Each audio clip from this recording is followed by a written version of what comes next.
Susie, great job well done. Not only to them, but also to all the parents of our graduates this year. And I'm not simply talking about Andrea, I'm talking about Mike and Jeff, and maybe somebody can tell Mike, I apologize, but maybe next year the Leafs will beat the Bruins, but this year the Bruins ended up winning, so sorry Mike.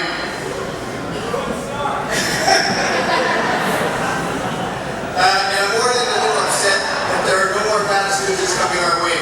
And by the time they have their children, I won't be here, I'll be retired. So Andrea, or as I often refer to her as Baby Max, are you sure you don't want to return for another year? Alright. Are you sure you want to return? You don't? No, sorry, I didn't think so. Well, Andrea was one of those students that come along every so often that as a teacher, you simply know that they are going to succeed. I am not worried in the least. She of course exemplifies what it is to be a card. And I know that every year everyone says it. But if you ever had to pick a card to represent SCC, every teacher here would more than likely choose Andrea. She was of course an excellent student who worked hard, did well, handed in work on time, or even ahead of time.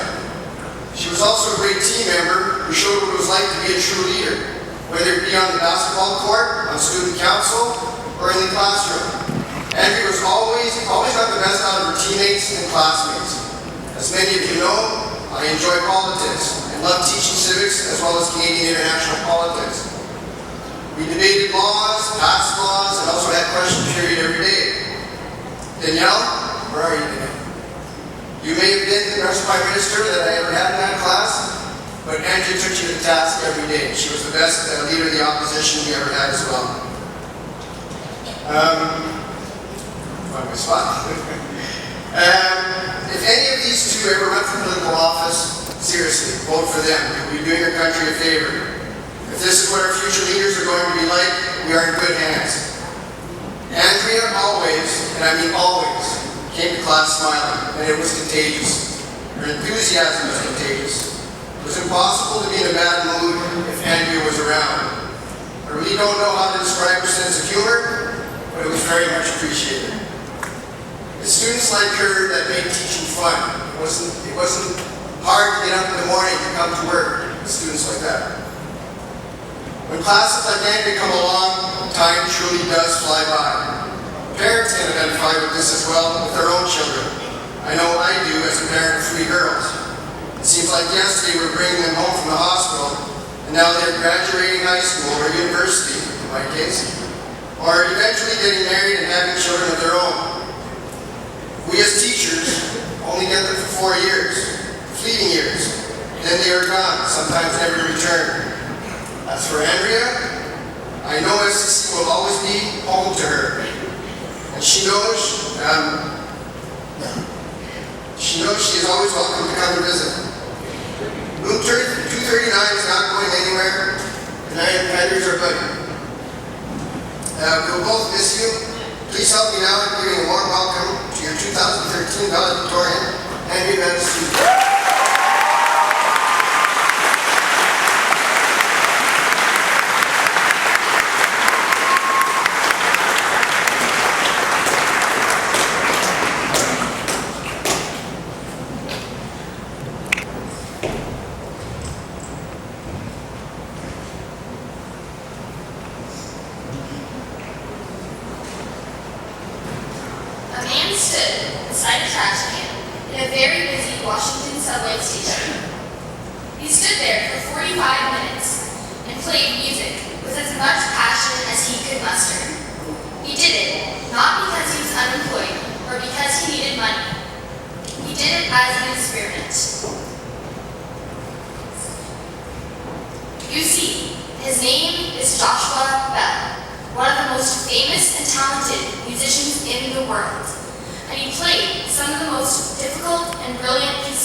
LinkedIn post about our perception of incredible talent in an everyday setting. And the human population had failed miserably. Life is so short, and sometimes we fail to see the beauty all around us. We don't stop to smell the flowers. We're too busy doing homework, or rushing to catch the bus to notice the way the streetlight shines on the snow, or the woman playing with her dog in the park. Maybe you've ignored the musician on the street corner that could be the next Beethoven for all you know. High school is short too, and now it's finally over. Have you stopped to smell the flowers? Have you cherished that moment when you're in a team huddle screaming on Detroit? Have you been glad about those frozen fingers on the football field because you're with your friends cheering on your school? I think that most of us have, and I'm happy that tonight we will reflect on some of the highlights of our high school experience.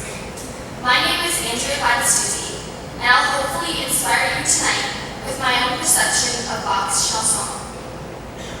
I cannot believe that I'm standing up here right now addressing our class before we all graduate. Wasn't it last week that we were all timid grade 9s fumbling over our locks and dropping our books everywhere? I distinctly remember in my first week dropping my math textbook at the feet of a grade 12 and having her ask me if I did it on purpose because I'm talented enough to make it look intentional, apparently.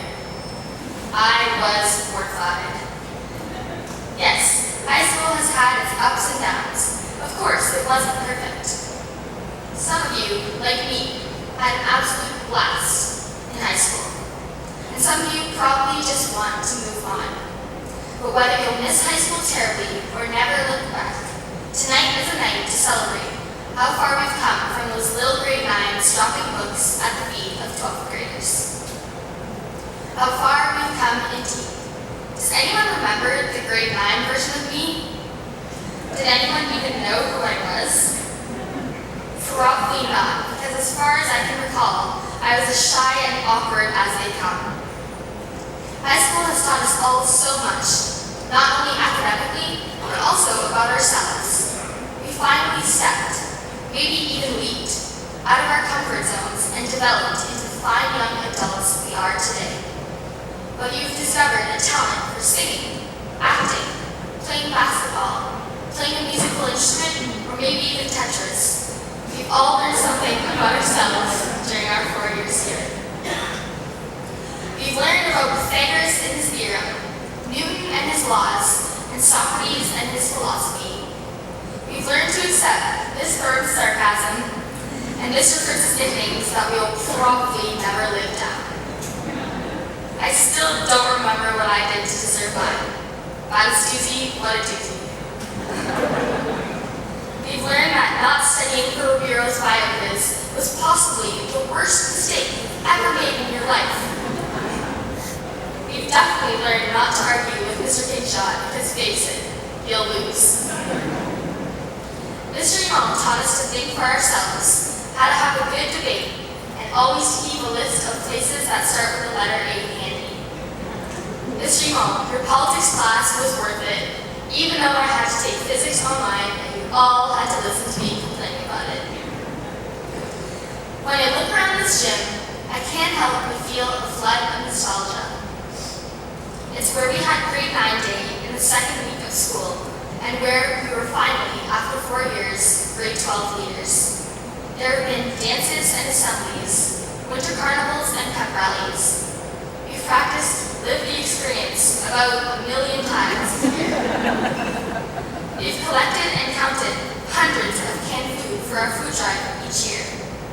We've even slept here during our Antioch weekends. We've celebrated athletic victories and suffered heartbreaking losses here.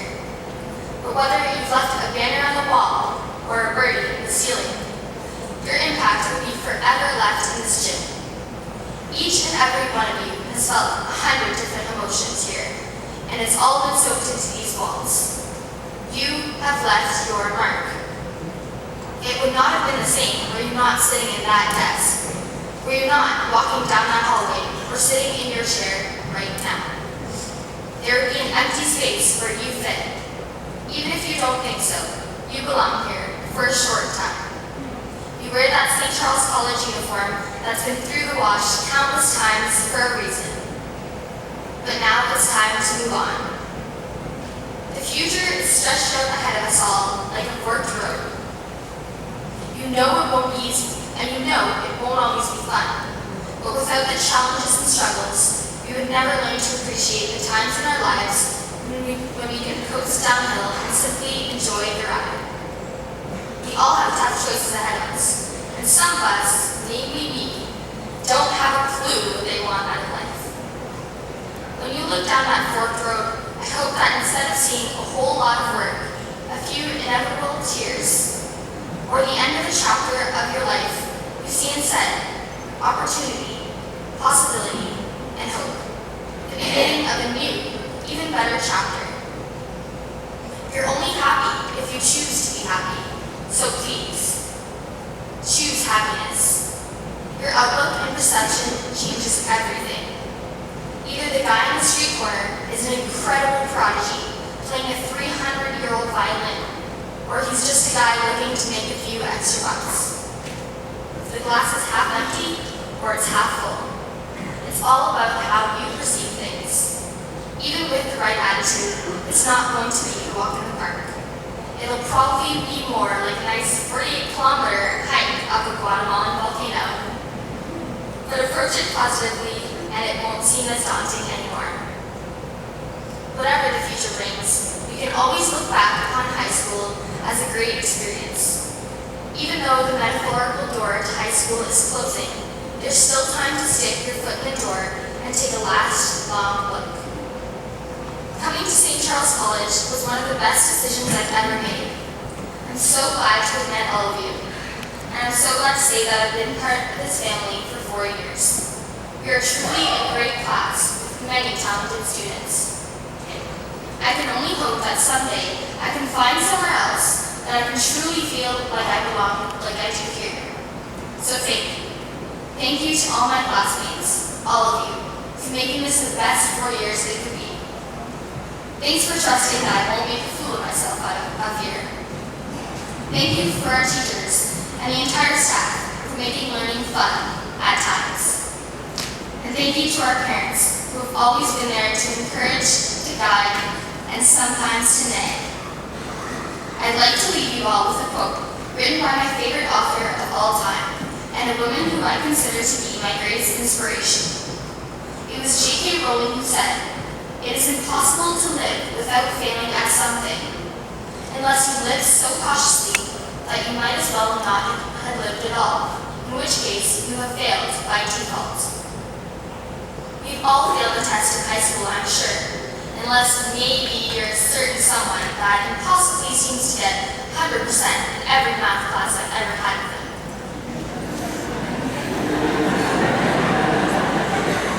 And what has it taught us? To work even harder and get it right the next time. I believe that ambition, drive, and desire are what set us apart from actually living to simply existing. Go after your dreams.